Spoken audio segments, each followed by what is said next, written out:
I never thought I'd be standing here, not in the way I am now, watching her fade away with every passing second. I didn't realize that death would feel this cold, this consuming. And what makes it worse is the fact that I'm still tied to her. I'm still here, anchored to the living, stuck between worlds. Her name was Amelia, my Amelia, and I had ruined her. I stood by her bedside during the final moments of her life, helpless and broken. Amelia had been everything I had ever dreamed of, and yet, I let her slip away. We were once perfect together, young, wild, and in love. But love wasn't enough. Not when everything else around us crumbled. She was my wife, my partner, my soul. But now she was gone. Amelia had always been the bright spark in my life, the light that guided me through every storm. And I was a fool. I let her, Valeria, the woman I thought I could have everything with, cloud my judgment. I thought I could walk away from the one person who truly loved me, just to chase after a hollow promise. And now, I was left in this twisted purgatory, unable to escape the haunting presence of Amelia's ghost. Or was it even a ghost? Was she really here? Or was it my own guilt tormenting me from the depths of my soul? She wasn't in front of me, not physically, but her essence, her memory, lingered around every corner of my mind. I didn't know how long I had been standing in the corner of my room, my eyes scanning every inch of the walls, every piece of furniture. Everything in this house still held traces of her, and I couldn't escape it. I didn't know if I wanted to escape it. As I walked into the kitchen, I could feel her presence near me. Amelia used to cook here, preparing meals with such care, humming softly to herself. It was all so vivid in my memory, every little detail. And now, all of it was fading, replaced by an emptiness I couldn't fill. "Brian," came her voice, low but unmistakable. I froze, my heart skipping a beat. I turned around, half expecting to see her standing there, her beautiful face glowing like it always did, her soft voice calling my name. But there was nothing. It was just me, standing alone, trapped by my own broken conscience. I had tried to move on. I tried so hard, convinced that Valeria was the future, the woman who would make everything right.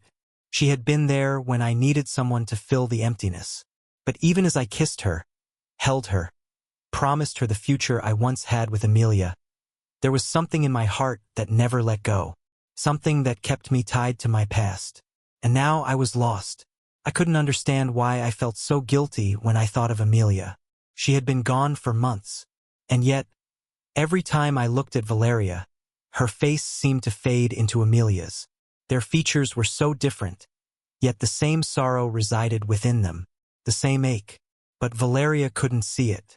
She couldn't see that I wasn't truly hers. She didn't know how much I still loved Amelia. I didn't know if I could continue like this. Valeria noticed the change in me. She saw the distance growing between us, the way I'd stare off into nothing, trapped in my thoughts. She never understood. How could she? She had never known Amelia. She didn't know the woman who had been my everything. "Brian, what's wrong?" Valeria asked one evening, her voice laced with concern. "You've been so distant. It's like I'm losing you."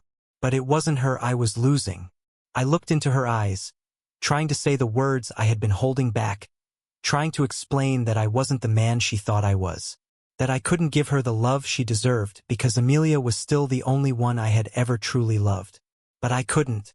I couldn't bring myself to tell her the truth, to tell her that the ghost of my past still haunted me, still held me in a grip I couldn't escape. I had hurt Amelia. I had walked away from her in the worst way possible. And now, in the afterlife, I was the one paying the price. I was numb. Everything felt like I was walking through a fog, a haze of memories and regrets that I couldn't seem to shake off. My life had become a cycle of empty routines, of trying to forget, but every effort led me back to her. Amelia. I didn't know if I was tormented by the guilt or the love I still felt for her. She wasn't just a memory. She was still alive in me. Every day I woke up, the first thing I saw was the photo of her on the mantel, smiling at me with that spark in her eyes. That same smile that once filled me with warmth now felt like a cruel reminder of everything I had lost. But how could I ever forget her? How could I ever let go of someone like Amelia? She had been my everything. And then, I had let Valeria slip in. The first time I met Valeria, I thought she was the perfect distraction. She was everything Amelia wasn't. Bold, outspoken, unafraid to chase what she wanted. She was a storm, and I was drawn to her intensity, to the way she made me forget the pain of losing my wife. For a while, it felt like I could start anew, like I could bury my past and rebuild. But no matter how hard I tried, I couldn't escape the echo of Amelia's laughter, the memory of her gentle touch. Valeria would laugh at my jokes, but it wasn't the same. She would kiss me, but it wasn't her. I had tried to fool myself into thinking that time would heal, that eventually, I would fall for Valeria as deeply as I had for Amelia. But with every kiss, with every touch, the distance between us grew wider. I could see it in Valeria's eyes, the doubt, the suspicion. She had begun to notice the way I would look at her, as if I was seeing someone else. She had started questioning my moods, my silence, my absences. One evening, we had dinner at her apartment, the soft yellow glow of the candles illuminating her delicate features. She had made us her favorite dish, something she knew I liked, something I had told her about months ago. She was trying, I could tell. But so was I, in a way. I didn't want to hurt her. As she set down the plates, her voice broke the silence. "Brian, you've been different lately. What's going on? What aren't you telling me?" I set my fork down slowly, my stomach in knots. I could feel the weight of her gaze on me, and for the first time in a long time, I didn't know how to answer. "Nothing's wrong, Valeria," I said, but the words felt hollow. I was lying. I was always lying. I wasn't just hiding my pain. I was hiding my guilt for loving another woman when I should have been giving all of myself to her. Valeria leaned back in her chair, her eyes narrowing slightly. She wasn't buying it. She knew there was something more. "It's not just nothing," she said softly, her tone carrying a mix of hurt and confusion. "I've been patient with you, Brian, but you're pushing me away. I don't know if I can keep doing this. I can't keep pretending I'm not losing you." I looked at her, the desperation in her eyes almost too much to bear. She was right. I was pushing her away, and it wasn't fair to her. It wasn't fair to either of us. "I'm sorry, Valeria," I whispered, looking down at my hands. "I never wanted this to happen. I never wanted to hurt you." She stood up then, walking toward the kitchen, her back to me. I could hear her trying to keep her composure, but I knew she was breaking inside. She didn't deserve this. None of this was her fault. She didn't ask for me to be broken.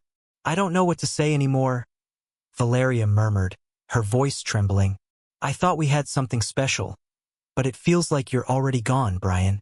Like you're somewhere else, and I'm just here." The words cut deeper than I had imagined. It was the truth, but I couldn't admit it aloud. I was somewhere else, lost in a world where Amelia's ghost still clung to me like a shadow. And that was the problem. I was still holding on to something that didn't exist anymore. The silence between us hung thick in the air.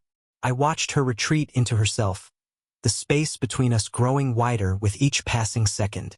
"Valeria, please," I said, rising to my feet, my heart pounding. I reached out to touch her arm, but she stepped back, avoiding my touch. "I need some time, Brian," she whispered, shaking her head slowly. "I need time to figure out if this is worth it." I wanted to say something, anything to make it right, but there was nothing to say. I had nothing left to offer her. The love I should have been giving to her, I was still giving to Amelia. Even in death, she had me. Valeria didn't say another word. She walked out of the room, leaving me standing there in the silence of my own failures. That night, I couldn't sleep. Every time I closed my eyes, I was back there with Amelia, in the life we had once shared. The warmth of her hand in mine, the sound of her laughter, the way she'd look at me with so much love and trust. And then I would wake up, only to be reminded of what I had lost. The pain was unbearable, but I couldn't run from it. I couldn't run from the truth. I had killed Amelia, not physically but emotionally. I had destroyed her trust, her faith in me, by choosing someone else over her. by chasing a fleeting illusion of happiness with Valeria. And now I was stuck in this nightmare with no way out. The days that followed were suffocating. Each one felt like a punishment, an endless stretch of hours where I was trapped in my own head. Valeria had distanced herself from me, as she should have. I had never felt more like a failure than I did now. I was standing on the edge of something I couldn't undo, unable to decide if I wanted to jump or pull myself back. The house felt too quiet without her. The sound of footsteps, of laughter, had all disappeared. I could feel her absence like a physical ache in my chest. But it wasn't just her I was mourning. It was everything, the life I had built with her, the chance I had squandered to truly move on from Amelia. Why did I let it go so far? I had promised myself that when I met someone else, it would be different. I would make things work. I would find love again, in a way that honored the past without allowing it to define me. But now all I felt was emptiness. Every moment with Valeria, every conversation, felt like I was pretending. Pretending I didn't still love someone else. Pretending I didn't still see Amelia's face every time I closed my eyes. The pain was all-consuming. It was a grief I couldn't escape, not even in my dreams. I was sitting alone in the living room, my gaze fixed on the photo of Amelia that still hung on the wall above the fireplace. It had been months since she passed, yet I couldn't bring myself to take it down. It felt wrong, like I would be erasing her from my life, and the thought of that terrified me. So, I left it there, a constant reminder of everything I had lost and everything I couldn't fix. The sound of my phone vibrating on the coffee table broke my thoughts. I glanced at it and saw a text message from Valeria. My heart skipped a beat. "We need to talk." I ran my hand through my hair, feeling the familiar panic rise in my chest. I knew what this was. She was done. I had been so consumed by my own pain, by the ghost of Amelia, that I had failed to see how much I was hurting Valeria. How could I expect her to stay when I couldn't even give her my whole heart? I took a deep breath, hoping that this conversation wouldn't be the final nail in the coffin. But deep down, I knew it was already too late. Later that afternoon, I found myself standing outside Valeria's apartment, the weight of the moment pressing down on me. My mind was a blur, but one thought stood out. This was it. This was the end of what could have been, the end of the chance I might have had to rebuild. But could I truly rebuild when I was still living in the past? I knocked softly, my pulse quickening. Valeria opened the door after a moment, her eyes red as if she had been crying. Her gaze flickered between me and the doorframe behind me, almost as though she wasn't sure whether she wanted to let me in. "You came," she said, her voice soft but steady. I couldn't tell if that was a statement or a question. "Of course," I said, trying to sound more confident than I felt. I wanted to talk, to explain." Valeria stepped aside, allowing me to enter. I could feel the tension in the room, thick and heavy, as if it had been hanging there for days. She didn't say anything at first, just walked to the kitchen, where she poured herself a glass of water. I could see that she was trying to compose herself, but the cracks in her facade were impossible to ignore. "Brian," she began after a moment, setting the glass down. "I don't know what to say anymore. I thought we were past this. I thought you were here with me."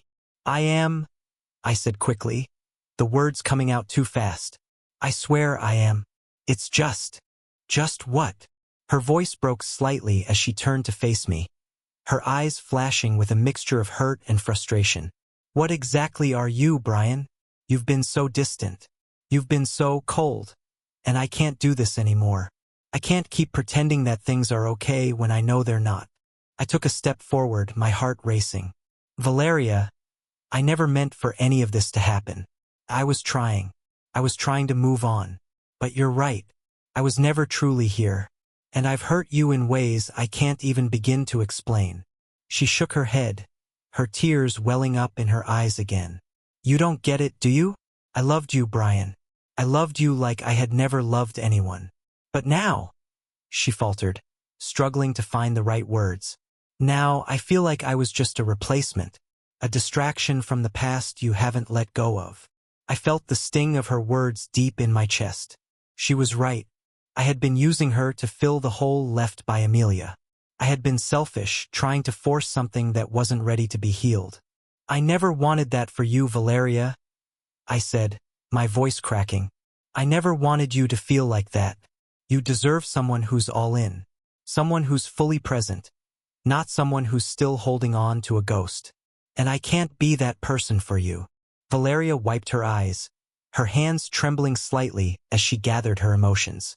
She looked up at me one last time, as if searching for some hope, some sign that I was telling the truth. But I knew I wasn't. I couldn't give her what she needed, and deep down, I knew I had already failed her. I think we both know this isn't going to work, she said softly. Her words were final, and they struck me harder than any argument or confrontation ever could. I nodded, the lump in my throat making it hard to speak. I'm sorry. I'm so sorry. Valeria didn't say anything else. She simply walked to the door, opening it as a silent signal for me to leave. As I stepped past her, I felt the weight of everything I had lost pressed down on me. I had lost her, too. I stepped out into the cold evening air, feeling empty. The words goodbye hung in the air, but they weren't enough. They didn't fix anything. Nothing could fix this. Was it too late to find myself again? The days after leaving Valeria's apartment felt like a haze, a blur of numbness that consumed me.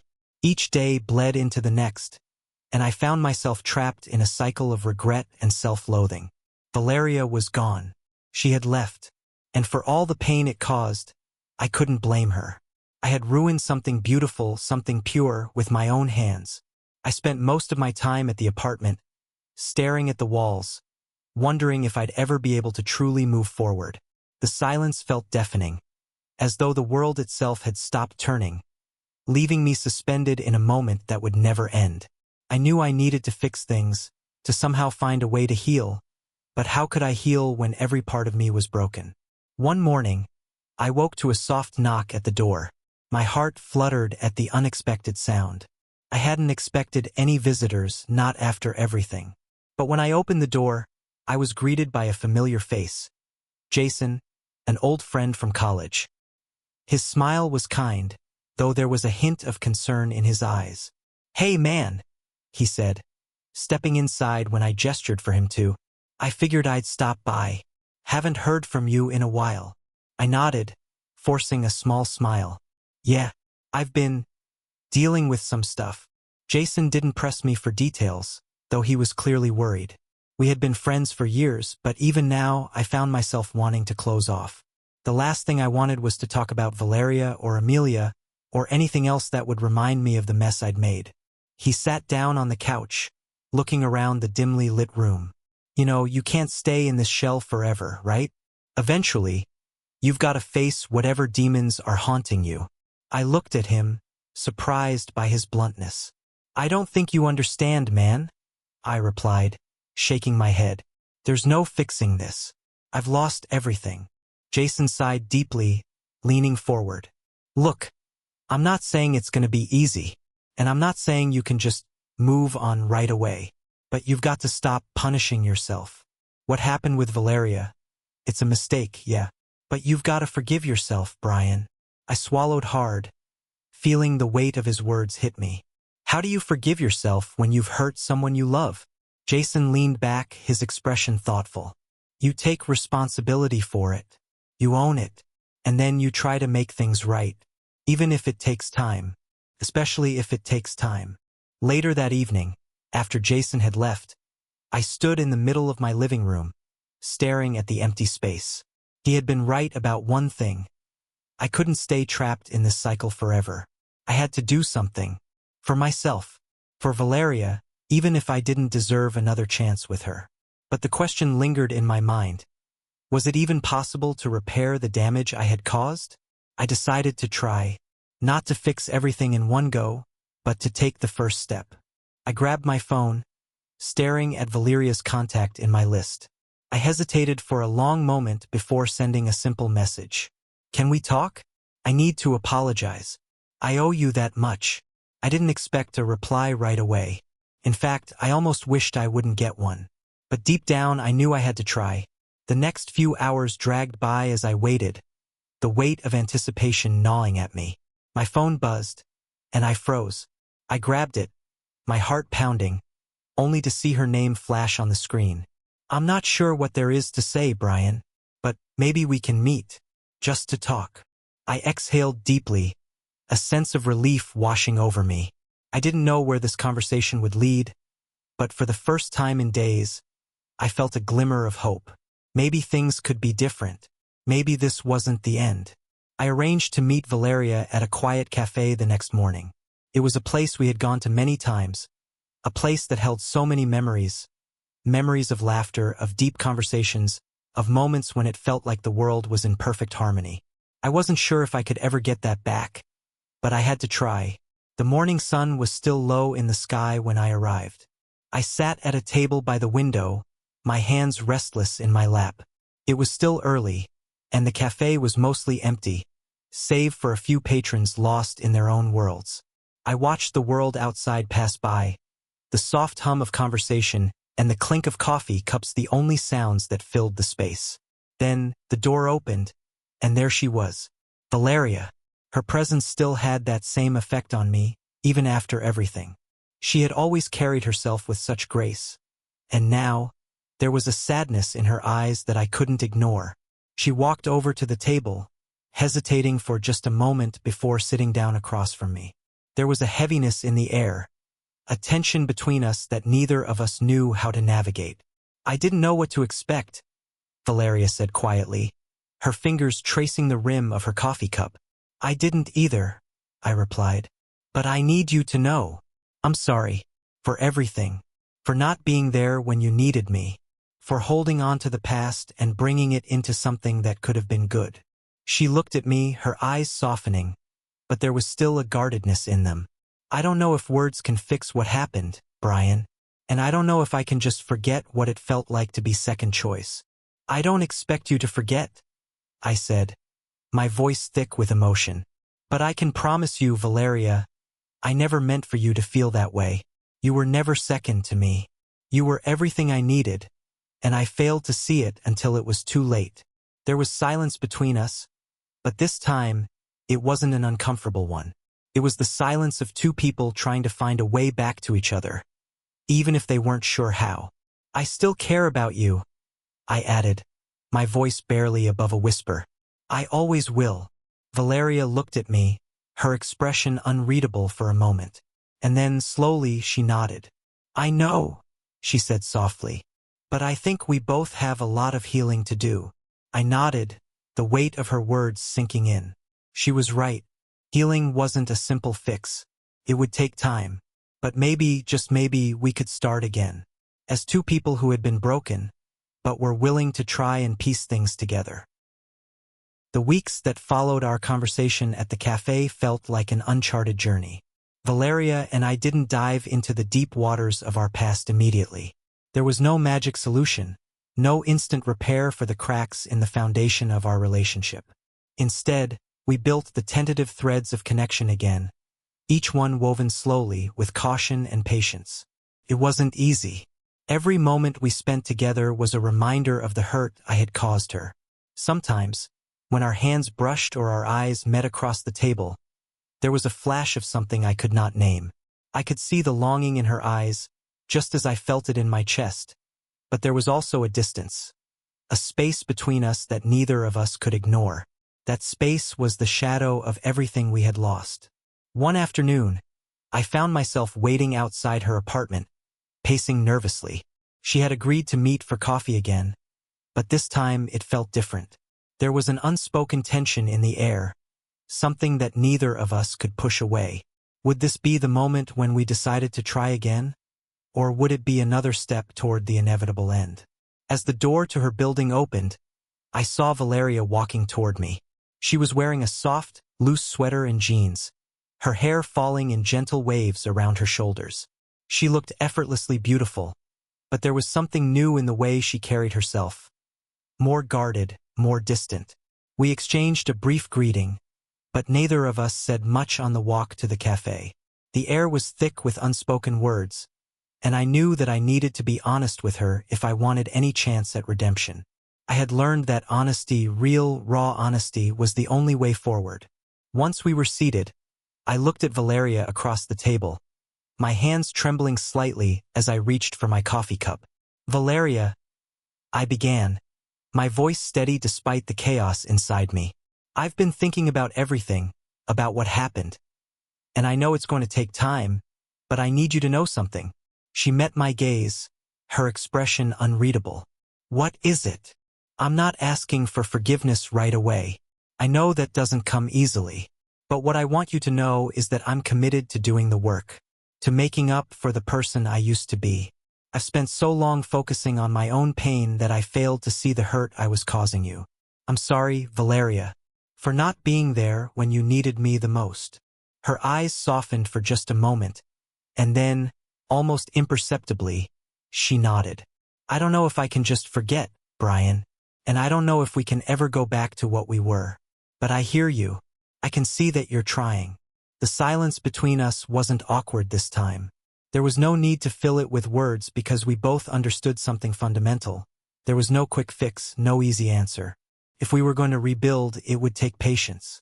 It would take time. Over the following weeks, we met several times, always cautiously but always with the same undercurrent of hope. We talked about trivial things, like our favorite music or books we'd been reading. We didn't dive too deep into the emotional maelstrom that had defined our last days together. Instead, we focused on what was in front of us, the moment we were sharing. But even as we tiptoed around the larger issues, I could feel the weight of everything between us. Every time I saw Valeria's smile, I wanted to believe that we could find our way back to each other. But there was always that lingering doubt, that nagging fear that maybe the person she had been in my life before was gone forever, replaced by someone who didn't trust me anymore, someone who wasn't sure if she could love me again. One evening, as the sunset painted the sky in hues of orange and pink, we sat together at a park bench, looking out over the calm lake. The air was crisp, and the sounds of the world felt distant. Everything felt a little quieter, a little softer. It was in this silence that I found the courage to speak what had been on my mind for weeks. "I know this might sound strange," I said, breaking the quiet. "But do you think there's a way for us to start over? Not as we were, but as who we are now. Different, wiser, maybe broken, but still wanting something good." Valeria turned her head to look at me, her eyes searching mine. For a moment, I could see the old spark in her eyes, the one that had always been there when we had shared dreams and promises. But that spark was tempered by the experiences we'd both lived through, the scars we had earned. "I don't know," she said softly. "I'm not sure what that would look like. I think I'm still healing. I need to figure out who I am now without you, without the mistakes we made." I nodded, swallowing the lump in my throat. "I understand, and I'll be here waiting whenever you're ready. I just need you to know that I'll always be here." There was a long pause before she spoke again. "I've always cared about you, Brian. You know that, right?" "I do," I said, my heart swelling. "I care about you too, more than anything." And for the first time in a long while, I felt a sense of peace. There were no promises made, no guarantees. But there was something more important. Hope. The kind of hope that doesn't demand anything but gives you the strength to move forward, step by step, day by day. As we sat in silence, watching the sun dip below the horizon, I realized that maybe that was the beginning of something new. Maybe we would never go back to who we once were. But maybe, just maybe, we could find a new version of us. A version built on the lessons we had learned and the pain we had endured. A version that wasn't perfect but had a chance to grow, to rebuild from the ashes of what we had been. And that, I realized, was enough.